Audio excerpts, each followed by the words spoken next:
Hi, I'm Kristen. Hi, I'm Feenie, and this is Brainstorm. Today we're here with... I'm Ginger Jones. I'm a founder and entrepreneur and a speaker and a consultant. Well, I can guess we can probably start where you were just saying you're creating a podcast studio. That's so exciting. Yeah. Do you have a premise for it, or? Yeah, so my podcast had just started. We haven't even released it yet. It's called In Good Company, and it's a bit of a spinoff of Next Mile, my business I have now, because just the conversations we're having in that room are special, and I want to get those out. And so very the house storm kind of delayed the house a little bit, so we shall see. But I'm very anxious, and it'll just be a nice way to be able to, you can pop in here and record something anytime you want, and so we'll have that capability. Yeah, that's great. Yeah. And then everybody's coming to me too. Yeah, exactly. You're like, I like that. Yeah, just come to my house. Yeah, that's awesome. So y'all can come over. Perfect. Thanks. Yeah, we're inviting ourselves over. Come on. Follow-up episode in your podcast studio. I love it. That'd be great. Multi-part. So chat a little bit about the Next Mile Network and what you're doing with that currently, kind of how it came to be. Yeah, it's kind of, I probably need to go back a little bit further for it to totally make sense. But so my background is in healthcare. I was a speech language pathologist for 23 years and worked for Vanderbilt when I first got out of school, and then decided I was going to start my own practice about 6.5 years later. That was really successful, even though I had no idea what I was doing most days. I feel very blessed, but I say a lot what I didn't know in business and marketing or any of those things. I kind of made up for just being really scrappy. But long story short, once I hit $1 million in revenue, which I feel like was a little over 3 years in business, doors opened for me because for whatever reason, that's arbitrary ways that you get into groups, or your network can grow, or you get invited to this conference. And so I was very fortunate. I mean, it changed who I was. I knew how to run a business. I knew how to, lead a lot of people and had an HR director, all those kind of fun things.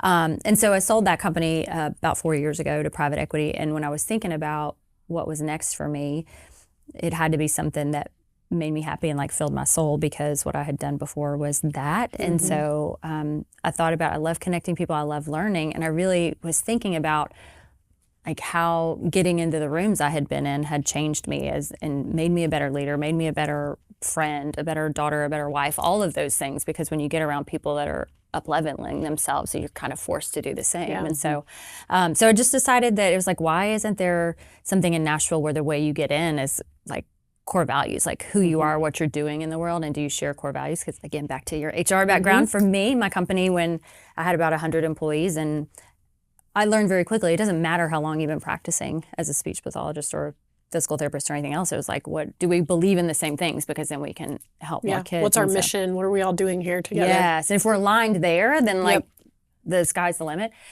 So I just thought about what existed in Nashville and what had been available to me, and there were just arbitrary boxes to get in. Are you a founder? Do you have $1 million in revenue? Are you a woman? Are you? Which are all great, but I felt like there was nothing in Nashville where it was what if you just get in because you're a good person? A lot of barriers. Yeah. And so that way, so what I do is just put good people in a room and provide good content and kind of let the magic happen for me. So, yeah.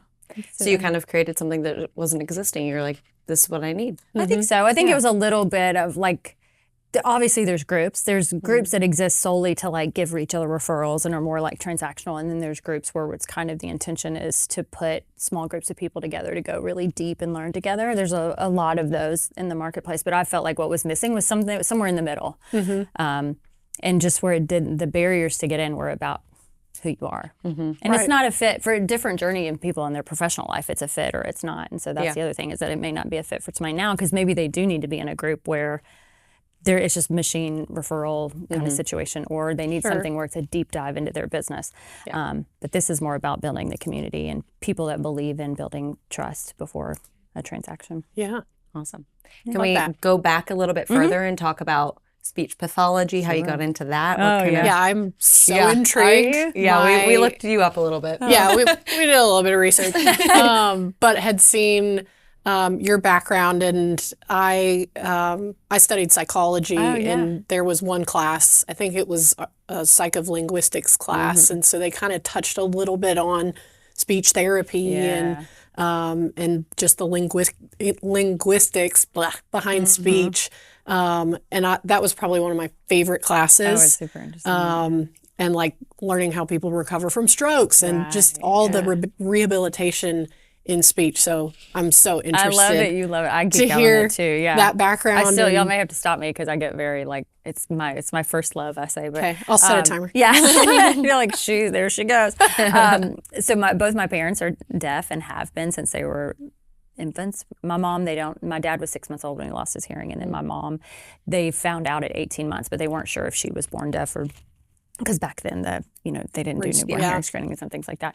So I really, my whole life, just saw what it was like for somebody to have a difference, not be able to communicate. The world kind of moves forward, regardless of how individuals that have different needs are catching on or catching up. And so from a very young age, I really wanted to do that. So I'm very rare in that sense. And I know when people talk about finding their passion, things like that, like there's so many books and things on that, and I didn't have to worry about that. Like I was little, and I was like, "This is what I want to do." Mm-hmm. Yeah. And so I went to college, graduated. I'm born and raised here, so graduated from Franklin High School, and then went to Ole Miss to get my bachelor's. You're a unicorn. Yeah, I am a unicorn. Yeah, and then went to UT Knoxville to get my master's, and was very lucky there because they had a certification in specializing with kids with hearing loss, and so super cool story about kind of just listening to your intuition. But my first day of my intro to communication disorders at Ole Miss, I knew I wanted to be a speech language pathologist and work with deaf and hard of hearing kids, like end of story. But as you probably know, speech language pathologists can do everything, right? Stroke patients, now autism is a lot of what people, totally. That's an easy, like just kids that can't say their R's or, and so this was so random, but I'm sitting in this class at Ole Miss and, the tiered lecture thing, and the professor comes in, she's like, this is intro to communicative disorders. I'm a junior now at this point, and she's like, this is not if you want to work with deaf kids. If you want to work with deaf kids, you need to drop out of this College of Liberal Arts. You need to go across the street and enroll in the School of Education. And I'm a junior. Like it's kind of a big deal. You're like, this is a little late. Yeah, a little late. My advisor said. But I just remember. Where were you freshman year? I know. And I just remember kind of feeling like, no, like I can be a speech language pathologist that specializes in deaf and hard of hearing kids. I just kind of stuck with it. Yeah. And of course learned everything I had to learn. But then when I show it for my first day of orientation at UT Knoxville, they introduced me to somebody and they were like, she runs the concentration for speech pathologists that want to specialize in hearing loss. And so it was just all these like God moments that came together of like, it's exactly what I was supposed to be doing my whole life. And I got to do that for a really long time. And it was awesome. great. Yeah. It was really So great. are you fluent in sign language? No, not fluent. I could probably, if I had to put like maybe a third or fourth grade level, because at the time my parents were raised, my dad was born in 48, my mom in 51, there was a real push to not have kids use sign language. So like 60s, it was more like kids. So my parents have all these stories of like holding their hands over like their speech pathologist's throat and like watching their mouth. And then in the 70s and 80s is what we came to know as total communication, where kids were really taught to sign and speak. And then the technology really, and the cochlear implant came around in the 90s. And so the technology now is, there's a lot of deaf individuals who don't know sign language. Yeah. So my parents kind of did both. They learned to lips, which is insane. That is crazy. It's so fatiguing. Like so you can't, there's no secrets. You can't talk under your breath as a kid. They're going to be like. Well, you could be behind them. Yeah. Just go like this. In front of them. Just do that. I know. I actually had my house was like the house where everybody would be like, can you sneak out? And I was like, no. They're like super sensitive to, movement in the middle of the night. But everybody did cuss at my house. That was Oh, and then the other thing that's so funny, my friends still talk about it. I get together with my high school friends and we were laughing about it. When you'd get busted, this is back in the day, this is the 90s, you get busted skipping school, everybody called my house and pretended they were calling their mom. Mom, I got busted. Yeah.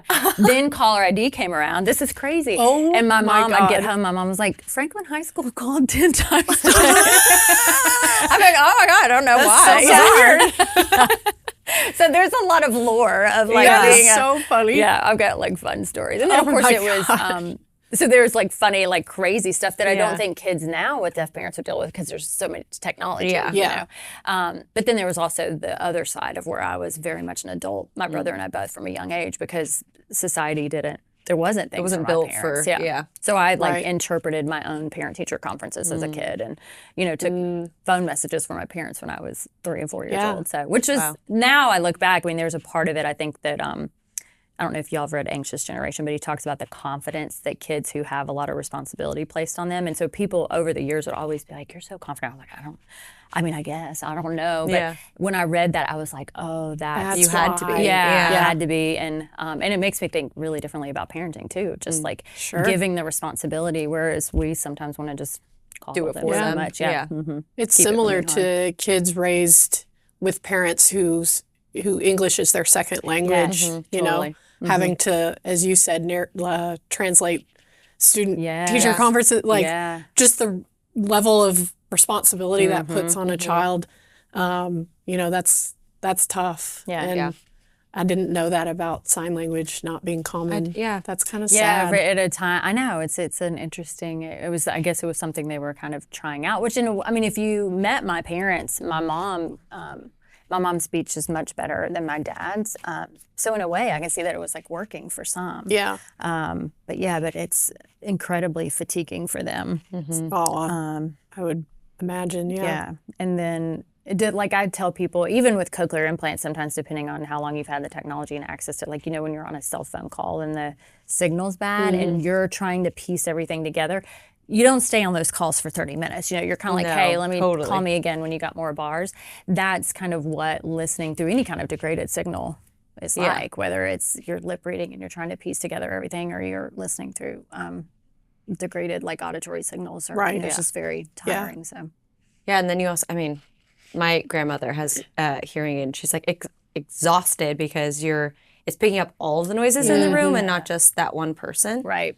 It's almost like overstimulating. Technology has definitely changed some. That's what my mom had. I guess my mom had better hearing than my dad, because she would say, I can remember being a kid and she was like, the air conditioner was amplified in the classroom. So that's why so many people of that age just chose not to wear amplification because it was maddening.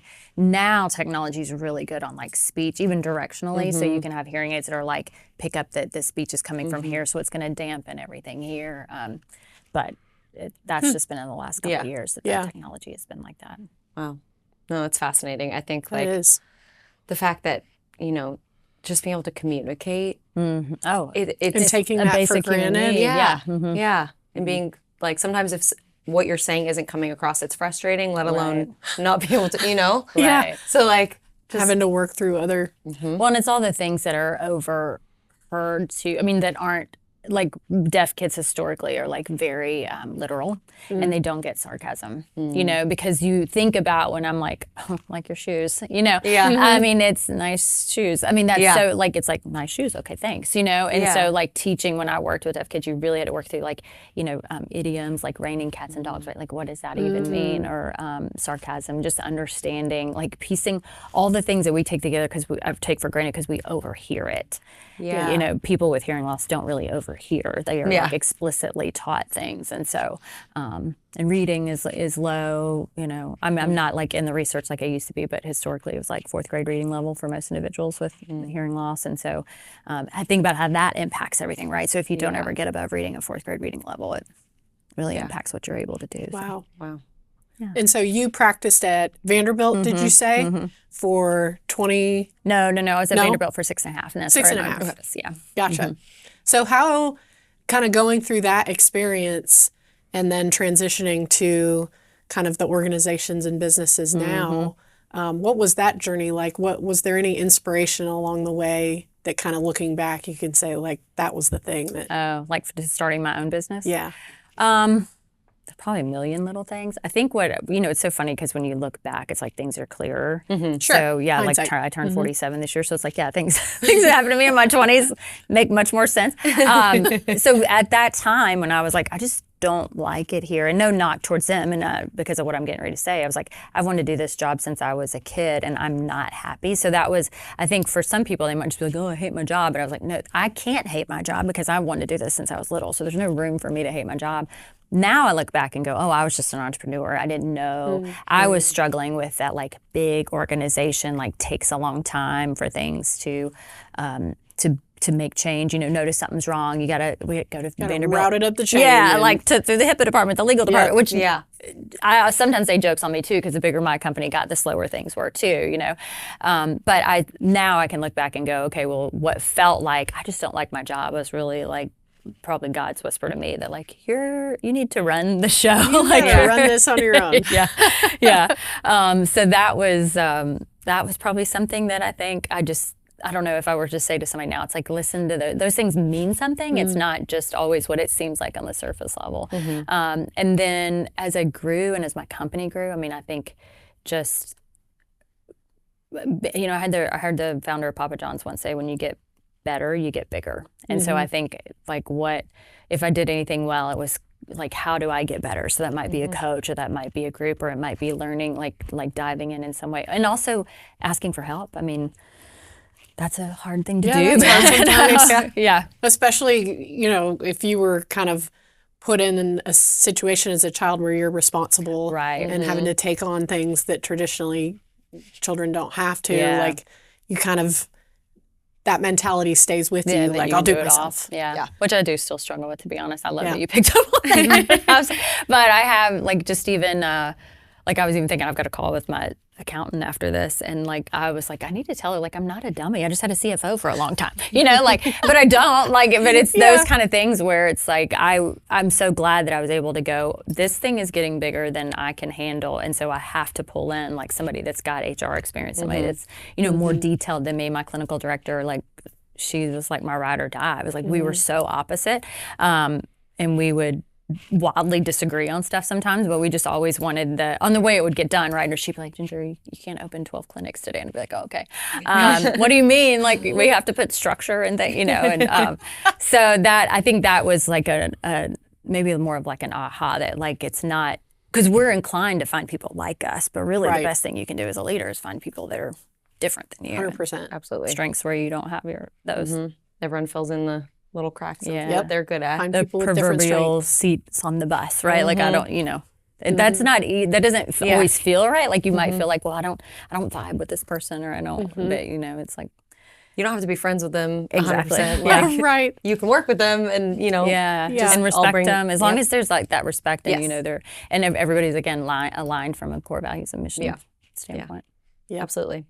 In your time from, working on the pathology side to moving into what you're doing today, what are you, I guess what I'm trying to say is how does that affect your day-to-day life? Yeah. With what? Oh, from being a clinician? I think, probably a lot as a parent. I think I have a lot of perspective of just what, parents of kids that have additional needs. Being a parent is hard, and then when you think nobody gives us a manual, but then when you add something on it that makes just even being married or just the logistics of parenting harder, so I think I have a lot of perspective for what it means to be a parent. And I think I don't know, I guess that I just feel really grateful that I got to do something that impacted people. All work matters. I really do believe that, but I will still go to a grocery store and see a former client, and I think, man, I'm the luckiest person in the world. Or my clients are, I'm dating myself, but they're getting married and graduating high school and things like that, and it's man, to go that child wasn't speaking, maybe wasn't walking. I feel really lucky that because we all do, like I said, we all do work that matters, but you don't all necessarily get to see it. And I think that's tribute. So that's social media. I don't think I would have kept in touch with all these families I've ever worked with. So it's thank God for Facebook and Instagram and being able to keep up with people. Yeah, that's amazing. What's just because I'm so curious, what is maybe a story, and you may obviously not sharing names or anything, an inspiring story of maybe a client that you had or a situation where you kind of saw something through and then got to see the hard work pay off maybe as they grew older. Yeah, gosh, there's so many of those, really. I think there's just so many. I think if you could see those kids all the time and the tenacity they have, one of my kids I was telling you just graduated from high school, I still see her sometimes. It's so fun because she works at Chewy's. Nice. But she was born with it's called ectodermal dysplasia, so it affects your hair, skin, nails, and teeth. And so why she needed a speech language pathologist is because her skin would kind of slough off, she didn't have hair and didn't have nails. And when her skin would slough off, it would cover her ear canals. So she had what we would call a conductive hearing loss, which would be the same as having a lot of ear infections or And so she needed a speech language pathologist because she had a hearing loss. And so I met her when she was a baby, like 9 months old. And, so think about, like, a lot of hearing loss is kind of hidden, which is sometimes a blessing and a curse, that if you have a need that is hidden, it's harder for the general public to maybe go easy on you. Like, I'll back up and say, sometimes I know parents of kids with autism versus parents of kids with Down syndrome. It's like, if your kid's throwing a fit and your kid's throwing a fit because they've got a ton of sensory needs, it's like the general public, parents of kids with autism would say to me, the general public would be more forgiving of a kid with Down syndrome throwing a fit, right? Because it's a need that is seen. And so, working with kids and parents through that. But this particular child obviously had like all these other needs, as she like looked different, and she like couldn't be in the sun for very long, and like her daycares, they would have to like mist her because her sweat, it affects sweat. And she's one of the most like intrinsically motivated kids I've ever met. And it comes from her parents. Like the way they advocated for her, and when people would look at her, they would say like, hey, it looks like you're curious and this is what she's got. And I'm just like that, we can never take for granted what we're modeling for our kids, because in her, to watch that in her and just how confident she is. And it's like, man, that's awesome. Really cool. Yeah. Love that. That's one of like hundreds. So go parents. Yeah, I know, right? Truly. Yeah. Because you come out as, completely moldable if you're gonna, you're gonna absorb, what's being taught to you, what you're observing. And is life happening to you or for you, And I think that's a great example of her parents, like not making her think that she was a victim and any of that. And it's like, that's who God created you to be, and stand embrace strong it. in who you are. Yeah. Own it. Yeah. Aw, that's great. That. Yeah. I love that too. No, we can just cry all day. I got more stories. Where are the tissues? Yeah. No, don't. And kind of going back to that, obviously seeing kind of your parents navigate the world, I'm sure that obviously had an impact on your initial career in going into speech pathology. But would you say that there were, just things in how you were brought up that have also inspired you to kind of go the entrepreneurial route as well? Oh, that's interesting. Probably not entrepreneurial, but maybe just being of service to people. My parents, like I was actually like journaling about that this morning. Like, I'm so grateful for parents that just taught me to be in service. Like my mom was always volunteering in the church nursery, or my dad was handing out programs. And if somebody needed something, my parents were going to go do it. And, when you don't even know that that's any different until you get older and you realize, oh, not everybody grew up like that. And so I'm really grateful that it was just modeled for me to be of service to people. And I sometimes think my kids don't know, like I've been on boards, and I think my kids don't know I don't get paid for that. And so we have to, I have to like tell them. Like I was the president of EO Nashville for a while, and I was on the board before I was. My kids, they found the EO directory and thought they were my employees. And I was like, no, like all this time I go not to, I don't care if anybody else knows I'm doing that for free, but when you think about, my kids thought I was getting paid doing that. It's like, no, I was actually like. That's how the world works. Boards are not paid. Yeah. And so I think as a parent too, it's like, how do we got to like model things for them that matter, but also we think that they know. Like, you think like my kids go to school all day and they might think I like watch TV all day. I don't know. And so it's like actually being like, oh, I recorded a podcast today, or I had, this many meetings. I don't know. So I think that somehow I picked up on it, but I just saw my parents always. Like if there was a function, we didn't leave, right? Like my parents stayed and broke down the tables and helped clean. I just was so ingrained in me. So it was second nature. Yeah. I'm just very thankful because it's like that's how we all like get along together and just help each other out. And so that never felt foreign to me. So damn, that just hit for me. Yeah. I don't think I realized. I was like, oh yeah, my mom did that too. That's why I like helping people. I know, right? Yeah, but if you don't call it out, you don't realize. Yeah. Thank you for that breakthrough. Yeah, well, you're welcome. I'll tell you, my dad passed away last year, so I had a lot of reflection, and like I gave his eulogy, but there was this time so I got to be like intertwined with my parents when I started this company. And the joke around my house, like my brother's an attorney, but they were always more proud of me because I helped deaf kids. And He's like assistant attorney general, and my parents were like, well, look at Ginger. But anyway, as an adult, I got to I was set up at a hearing loss expo one day, and my parents are there. Of course, my parents are like volunteering for another organization, and it was lunchtime, and so they kind of like all the tables of people that were set up for this expo were here, and then you could go grab lunch there, and there were tables there, and my parents and all their friends were there, and I'm just sitting here because I'm like going to stay with my booth, and I watched my dad get his food, and like all his friends and my mom were over there, and he saw somebody sitting by herself, and he went and sat with her. I could like, I told him that's just the kind of guy he was. He's just, I know. I'm like, just like, I'm not going to sit with my friends. I'm going to sit with this lady all by herself. That's so nice. I know. So I always thought about it, but when I gave the eulogy at my dad's funeral, my boys said that was the favorite thing I said. They were like, when you told that story, you know, it's just like the smallest things we do. I'd never told my dad I saw that. Oh, wow. You know, and it's like, but that when I was like, but he did it because he wanted to, not because he wanted to be seen doing that. Yeah. So I didn't even think to call it out. That's just who my dad was. But then it's like when I'm really thinking like I got to stand up in front of all these people and honor you and make sure they love you as much as I did. It's like I remember that. Let me tell my favorite stories. Yeah. Aw, that's so nice. I know. Sorry, guys. Okay, we're editing this one a lot because the tears. Yeah, emotional podcast. I'm gonna be dehydrated. Yeah. No, but it's doing things like that without looking for recognition for doing things like that, and then calling attention to it from like someone else calling attention to it. Be like, this is why that was special. Yeah. Yeah, and you know, in thinking about when you kind of first started ramping up your own business. You had to build a culture. You spoke briefly to that. So talk a little bit about kind of what inspired, you know, building that culture, like what inspired you and what were things that you wanted to make sure were like everybody was on the same page with this mission before you needed a head of HR. Yeah.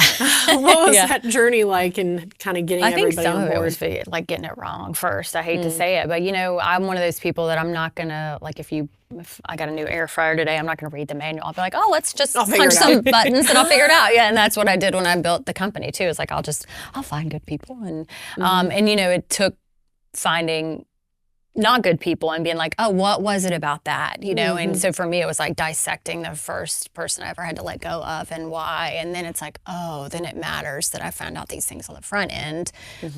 Because the first person I did fire, the company was small at that time, and I met with everybody individually because I like rocked my world. I cried for 2 weeks, you know, and when I met with every person afterwards, the overwhelming consensus was she was a really good clinician, but I hated working with her. And that's like, so you can be fantastic at your craft, but if you're not, you know, team player or whatever it is, whatever matters to that organization. And so I think that was an awareness for me that like, oh, I'm not going to make that mistake again, at least not as blindly as I did that time. I think that you're in HR, you know, people show up, and one of my friends that owns a business here with multiple locations, she says people, when they unpack all their baggages, she's like, you know, if you go on vacation for like 2 days, you don't like unpack everything. She's like, so sometimes after they unpacked all the bags, you're like, oh.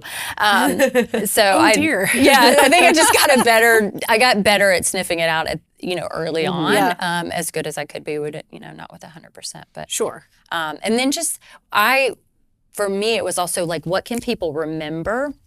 So like one of ours was do more with less. And it was like, we're in a very small margin. You know, people think of healthcare, especially in Nashville. It's like, oh, there's HCA and LifePoint. I'm like, I don't have those kind of margins. So we are going to do more with less. We also want to model for the families that you don't have to have, you know, the latest, greatest gadget to help your kid. Like you can really just use things around the house. And my favorite core value for us was something I learned from Mary Kay, like Mary Kay makeup, but hers was, and then some. And so it's kind of like for any, you know, what's the and then some that we can do for people? So is it picking up something in the waiting room that was trash that maybe one of your families doesn't leave? Is it, you know, there are all kinds of things that if you're just always thinking through that lens. And then we just recognize people often about it. So if there was a good performance conversation, if there was a poor performance conversation, it came through some core value of like, this is why we're recognizing you, or this is why we have to have this conversation. And so nice. Yeah, I love it.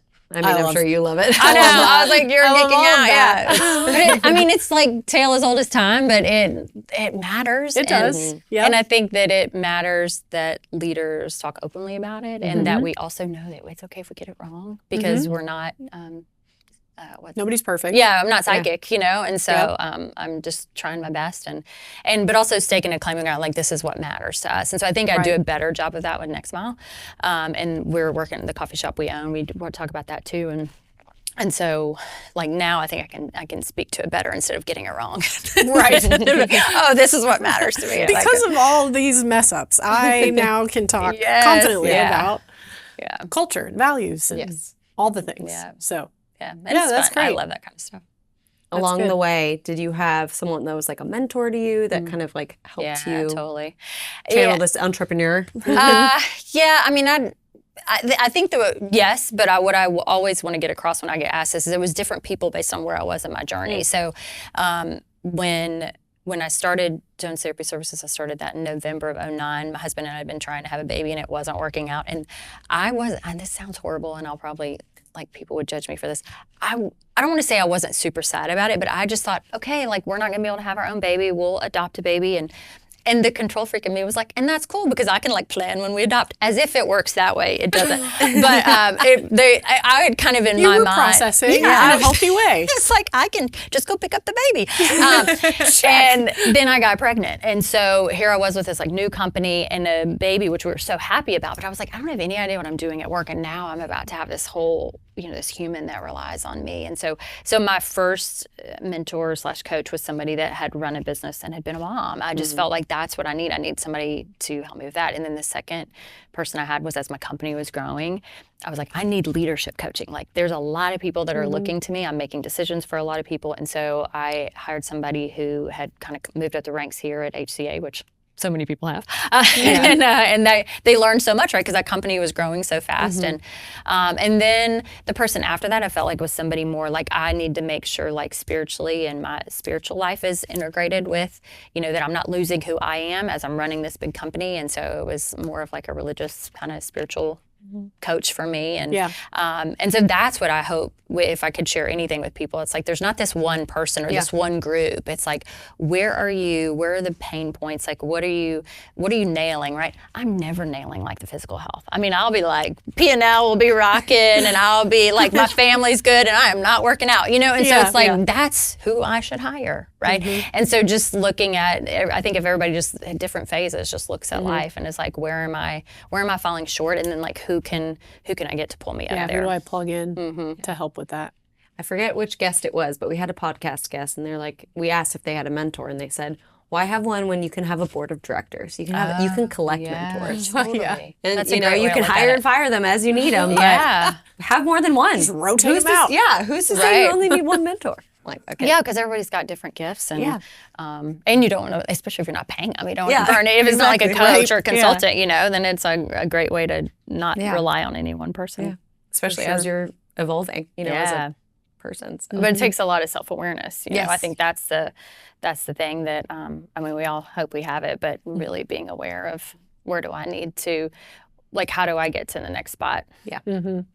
That's so Yeah, it's the leadership coaching. I think that's a big transition for anyone in any industry, because you become really good at doing a job, and then you're normally moved up into a role where you now have to continue being good at a job, but also at managing people. Right. Yeah. And there's usually a gap on that other side of like, wait, now I'm responsible for 5 people and them doing their jobs correctly and doing a job. And sometimes I think you're in an organization where it's not okay to admit you don't know that. Yeah. And so I was very fortunate to be my own boss and be like, well, if I suck here, I'll just pay somebody to help me not suck, But I think that sometimes you don't necessarily, if you're in a big company and the expectation is just that everybody knows what they're doing and everybody's doing it well, that can be really, that's what leads to like the toxic work environments that we all hear about. But yeah, you're right. So it's like to have the self-awareness that you need it, and then to work in an environment where they'll support you in that way. That's gold. Yeah.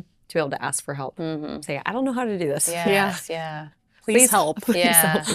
And just we're like failing is okay. I think most like aware leaders will be like, yeah, I'm okay with failure. Just when you do it fast and then let's not do it again. Yeah. That's how you adapt after said failure is going to tell a lot about a person. So Yep, for sure. If you fail, at least make it worth something. So. Right. And try not to make it a pattern, please. Yeah. Please. As a parent too, that's what I like. It's like, it's okay if we mess up, but what did we learn from this? And let's not do it again. What were some, can you remember from when you went through your leadership coaching, some big takeaways of, kind of what that taught you and what you're still using today in your... Yeah, one thing I will never forget that was like, those moments where you're like, oh, like I didn't see it that way. I had somebody that was working for me, like, so dealing with health insurance, we could do a whole podcast on how that'll like drive you insane. And so different insurances had different processes to get a kid, covered or now I don't even know the word, approved. And so somebody that was working for me, she was like a task, she was on it. She was so good. And she came to me one day and like lost it on me. And I remember being like, happening? like what is going on? And my mind was, she was so frustrated by this insurance company, but my mind was like, I mean, would I pay you to do it? I feel dumb saying that, but I was like, I mean, what are you mad about? Because it's not like I asked you to stay late to finish that and didn't pay you. And when I told my coach that, I was like, I mean, she kind of came in my office and went off on me. And she was like, she knew, this is how good she was. My coach knew, but what you've told me about her, she is about efficiency. So you could pay her like $150 an hour, but she will not be happy doing that because she can't be efficient in that role. And I was like, I had never thought about it in that way. I thought because you seemed like you want to get the job done, and because I was paying you, you should just like be totally happy all day long, job. Even if it's the most frustrating thing you've ever done. That, and then also just like taking a beat when I was never one to like lose it on anybody, but I think I would like get myself worked up if something was going on, and it's like, we weren't doing brain surgery. Like, it's okay. You can like take the night and think about how you're going to handle that. Or that was a big thing that she taught me too. Yeah. And communication rhythms, I think, is when you're growing, y'all are growing fast. It's like when you got 12 people in your company, you kind of can all fit in the same break room, and then by the time I sold, we were in 10 locations and we were in different time zones, right? And so what felt to me like it was so repetitive, and it was so like, I'm saying this for the 8th time, but that's what you got to do. It was like they didn't hear it the first 7, or maybe some of them did, but not all of them did. And I think that was another benefit of like, if your company's growing, there's like really got to be communication rhythms. And Dave Ramsey kind of famously says, like, what matters to you, your people should like roll their eyes when you talk about it. So, there were certain things that I would say, now it's time for y'all to roll your eyes because I'm going to say it again, and that was also my kind of way of like getting their attention and knowing like, maybe you were the person that heard this the first 20 times, but maybe it's your first day. That's the other part of a growing organization. Yep. You got people that have been there 10 years, you got somebody that just started. And so how do you streamline all of the expectations? How do you make sure they hear all the same messaging and kind of come into the culture with all the same information that everyone else has had, that's legacy, and hear it over and over. You're speaking my language. I know, which it is kind of exciting. To do it well is exciting. Yeah, it is. I mean, get to make it from nothing into something. Yeah, and gives people a good place to work. I mean, that's like, I think that's a really awesome thing to be entrusted with. Because everybody, it's where we spend so much of our life. So you spend a majority of your time at work, so might as well enjoy it. And you're away from your family. It's got to be good. And especially if it's not work that, like, quote unquote, would fill the bucket. I mean, I felt like that was kind of given for my people. It's like, oh, you get to help kids all day long, and it was. So I felt like I had a little bit easier of, even our receptionists sometimes, if they were interviewing for a couple jobs, I'm like, they're going to take the job here. Because it's like, they don't want to work somewhere, they don't want to work at like an insurance office. They'd rather work, you can see the kid that couldn't walk and now he can walk, So I did feel like I had it easier some ways because it was just a feel-good job. Right. And you can actually see it working, rather than something right that's in front of you, right? So like an ethereal thing. Yeah. So, sometimes I have to remove myself when I'm super stressed about something. I'm like, it's marketing. No one's dying. Right. No one's dying. So like, it seems like fight or flight. My pulse is raised. I'm like, I know. It's like it's really not a big deal. It's marketing. Yeah. Like I know. We're a bank. Yeah. We give ourselves keep turning. We're like, wow, this is crazy. The world's going to keep turning. Yep. Yeah, it is like actually refreshing to be able to do that. Yeah, but then also take it seriously enough that you do a good job, right? Like it's a balance. But. Yeah, for sure. Just earlier today, we had a new employee start this week, and we have kind of a culture or values employee recognition, kind of all packaged together program. And I make sure that every new hire goes through that same orientation with me. And so just getting that opportunity to kind of speak to someone who's on day 2 and knows very little other than what they experienced in the hiring process, kind of bringing it to life for them and then getting their reaction to it, but also their experience with where they've been. Curious if, as you've brought in people who maybe have different strengths than you, or you just needed them to fill a role more for the skill set that they had, how you go about kind of implementing different ideas and continuing to innovate in your organization. Yeah, that's a good question. I mean, one of the things we did, I think, on the front end that was cool is we did something called a realistic job preview that just really got people to see what it was like when the pressure, it's like, I mean, it was just for them as much as it was for us. It's like, come in, spend half a day, spend it with a clinician that works here and kind of see what it's really going to be like. So I think that helps. Like a job shadow. Yeah. We just called it a realistic job preview.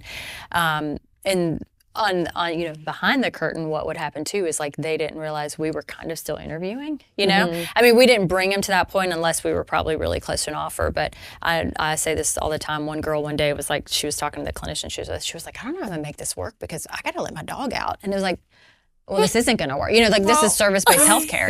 So I don't, if it didn't hit you to get a doggy daycare by now, like it's probably not going to work, So that was one thing. And then, because that's always my struggle there, which I ended up having, I had regional managers, and I had something called welcome committee that followed somebody for 6 months. And I checked in with the welcome committee once a month and just, are we making them feel welcome? And also there was a point person that they knew they could go to.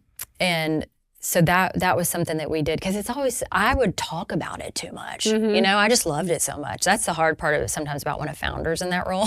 I'm just like telling you every great thing. Passionate. I'm like, okay, lady, I like your company too. So I think if you can have other people, like for you in your role, you're a little bit removed from it to like really get to know the person instead of like vomiting over them how great the place is. And then I don't remember if a coach taught me this or I read it somewhere. I had something for ideas, and it was gold, silver, bronze. People knew. So like, if you have some idea, bring it to me. And gold means that like money isn't a problem, time isn't a problem. We're probably going to go with the bronze, But it was like I wanted them to think through like.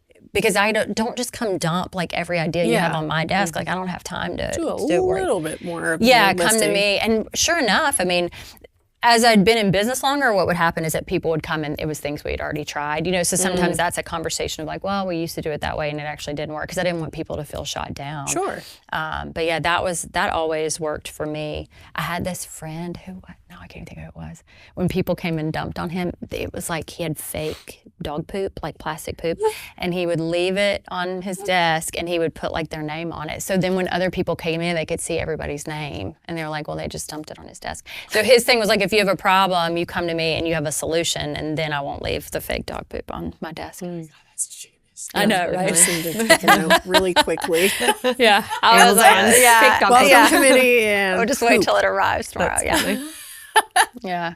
Another friend that we ended up adopting, a friend that I have, was also, we made them responsible for their welcome checklist. So it's like 30, 60, 90 days, but it was like, let's put it on them. So that then when their welcome committee, they had a navigator too. It's like the navigator is then going like, hey, where do things stand on that checklist? And I think when you give them the ownership over, like, it's my job to find out, like, what do I do if I'm the last one here? Or what, whatever the multitude of things are when somebody's new. Yeah. Because it can be overwhelming. It can. People. And if they're not good teachers, some of us like, it's like, I'm not good at training people. And so if you gave me a new person, I'd be like, well, just figure it out. Like, just hang out with me and you'll figure it out. Yeah. Learn by doing. Yeah. Hey, Throw you in the deep end. Kristen, you'll like this. I worked at a company that was having an issue with exiting employees slamming them on Glassdoor. So as a solution, the HR department brought in a third-party consultant to give the entire company, department by department, like a 3-day learning course on the corporate drama triangle. Oh. What? Corporate drama? which you're not going to believe this, made all the gossiping and shit talking way worse. I was actually thinking, I was like, that couldn't have been good. That sounds counteractive to the point of what it sets out to do. Yeah, and it was. You worked at this place? Yeah. It was fantastic. No taken. It was fantastic. Like we had so much fun, but for all of the wrong reasons. At the stake of that sounds like a sketch in a comedy. Like, and it was. It totally does. It was like a 3-day lecture about like, it was like, don't talk shit about our company. Oh my God. Wait, did they actually do that sounds like an SNL skit. I'm like, if you have to say it, you've got a problem. They were like, when a new employee starts, try not to fill them in and all the historical knowledge you have. And I was like, if I start a new job, those are the people I immediately want to speak to. Hey, like so here's day all the 3, shit I'm that's like, going let me down. know what I stepped in. Like, welcome. That's welcome to I have amazing. news for you. Overview. Here's the tape. Yeah. My colleagues and I from that job, like, we'll still occasionally chat, like, over a group text or social media about the drama triangle. And, like, I'll never forget it as long as I live. Were there 3 sides? What? Yeah, Why I'm going to have to look triangle? this up. Were they like... It was, I mean, I've deleted all of the details of it, because it was so useless. We're gonna need but you to it was insert like, a it was like graphic. the three points of the drama triangle, and like how when you engage in those 3 things, like it builds poor company culture and like so giving you the blueprint for poor company culture. Yeah. So people are You're like, here's how we make it terrible. people are leaving this job, and on their way out, they're like, "Yo, heads up, beware, it sucks here." And then and then the solution is like, don't say that. here's how to not talk so much shit. Please don't no, say that. You should make it not suck here. Yeah. Instead of telling us how to talk Maybe about go to it, the just make root. it better. Like, why don't you listen to the people, perhaps? Wow. Maybe some What of a what they're concept. saying is true. Like, instead, don't lecture us about how to keep our mouths shut. Oh my gosh. Yeah. Make everyone sign NDAs. Right. I know, that's wild. Yeah, I mean, Well, sounds I'm happy toxic. to Sometimes I say. felt like I was educating people too because it was their first job. And I think sometimes people, I don't know why, culturally, it's just like you're supposed to hate your job, you're supposed to talk smack about your boss, whatever. And so I would be like, no, like that, like I'm not going to buy into that status quo. Like just like, here's what matters to me, here's what matters to us as a company. And like, I'm also not here to make sure it's all like sunshine and roses for you. Like we have hard work to do, you know? So I think sometimes just even like to Matt's point, just like being like, this is having an honest conversation about what we're here to do. And you may not like, I mean, I said, you may not like every decision I make, but I'm making decisions for everybody. So like I'm not going to make a person decision. I will make a people decision and like what for our team and our clients and, all of that. So I don't know. I sometimes think it's just like having a conversation. And then when it was young people and it was their first job, I was like, this doesn't have to be drama filled. And like, maybe you don't like it here. That's okay. I'll help you find another job. You know, I mean, just like really just being, I don't know what the word is, just like I'm not going to let it be like the drama in the back. Just in being the water transparent. cooler. Yeah.